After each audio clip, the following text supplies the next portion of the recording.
Good morning, class. Our new topic is cathode ray tube under the chapter of cathode ray oscilloscope, that is CRO. In previous lecture, we have discussed about the block diagram of CRO, and today we will discuss about the working of CRT, that is cathode ray tube, which is attached in our CRO. So these are the three sections of CRT tube, that is electron gun assembly, deflection plates, and phosphorus screen.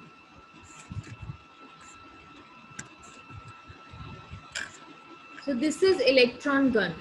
In this electron gun, a cathode is attached over here, and the cathode is heated by this heater. And the principle of this electron gun assembly is thermo emission.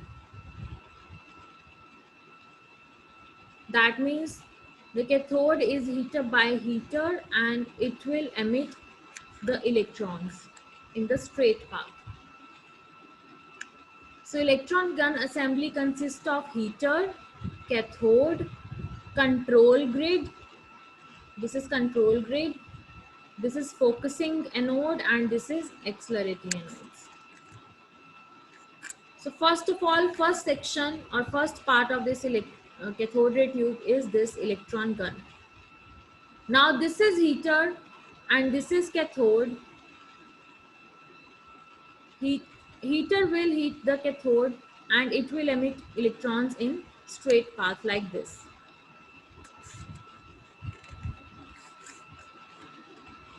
Now when electron beam or electrons will be emitted from this electron gun, when we will provide heat to this, a thermionic emission principle will work on this. That means after heat up, the electrons will move towards this direction, and the function of this control grid is to provide a narrow beam. As the electrons will emit from this path, it may deviate from its path and it will spread out. If it will spread out, then the spot which we need to have at the CRO screen or phosphorus screen will be emerged. That means the spot will not be a bright spot and it will be spread over the screen. So we need to have this beam as narrow as possible so that it will be strike on the CRO screen at the main spot without spreading of the signal. So the main function of control grid is to provide a negative charge. As we all know that the negative charge has been provided to this control grid. So it will be negatively charged so that the electrons will repel from its path and it will generate a narrow beam. So by controlling this negative voltage, we will be able to control this control grid and it will be able to control the intensity of the beam. With high velocity, this beam will strike on this phosphorus screen, and if it is in the narrow beam, as narrow the beam is, as high the intensity of light will be. As more the electron beam is spread, the intensity of light by which the electron beam will strike on the screen will be more. So the spot will be spread over the screen if the beam is not narrow. So that narrow beam is controlled by this control grid by controlling this negative voltage. Now the function of accelerating and focusing anode we will discuss. Negative voltage has been provided to this control grid and 400 volt will be provided to focusing anode and 10 kilovolt will be provided to this accelerating anodes. This and this both are accelerating anodes. So what is the function of accelerating anodes? As we all know, accelerating means to speed up, to increase the velocity. As we all know, there is an accelerator in our car also, and when we push our accelerator, then the speed of car will be more. Similarly, accelerating anodes over here does the same function. It will increase the velocity of this electron beam. So it will increase the velocity of the beam, and it will keep the beam focused. Focusing anode will provide a focus to this electron beam so that it will strike on the same spot. So the main function of focusing anode is to focus our beam. Accelerating anode will accelerate or speed up the velocity of electron beam, and focusing anode will make it more focused. So by controlling this positive voltage applied to anodes, whether it is to a focusing anode or accelerating anode, the focus of the beam can be controlled. Now, what is deflection plates? This vertical and horizontal deflection plates, which we have discussed in our block diagram also. The main function of this vertical and horizontal deflection plate is, the vertical deflection means it will control the beam in vertical direction. And the horizontal deflection means it will control the beam in the horizontal direction.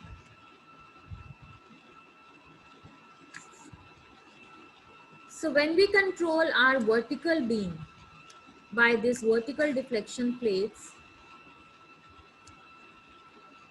we will control the vertical direction of the beam, that is towards y-axis. That's why we also called our vertical deflection plates as y-axis or y plates, and to horizontal deflection plates we call it as x plates. So this wave is controlled by our horizontal deflection plate. So the main function of horizontal and deflection plate is to control that where the spot needs to be strike to have a wave shape like this. So this wave shape has been provided by vertical and horizontal deflection plates. That's why synchronization is needed in both the plates. Now you can see when we are controlling vertical deflection plates, the beam is towards the upward. And when we are controlling the horizontal deflection plate, the beam is towards the downward direction. So by synchronizing both these plates, vertical and horizontal plates, we can have a wave shape like this. Now what is the function of phosphorus screen?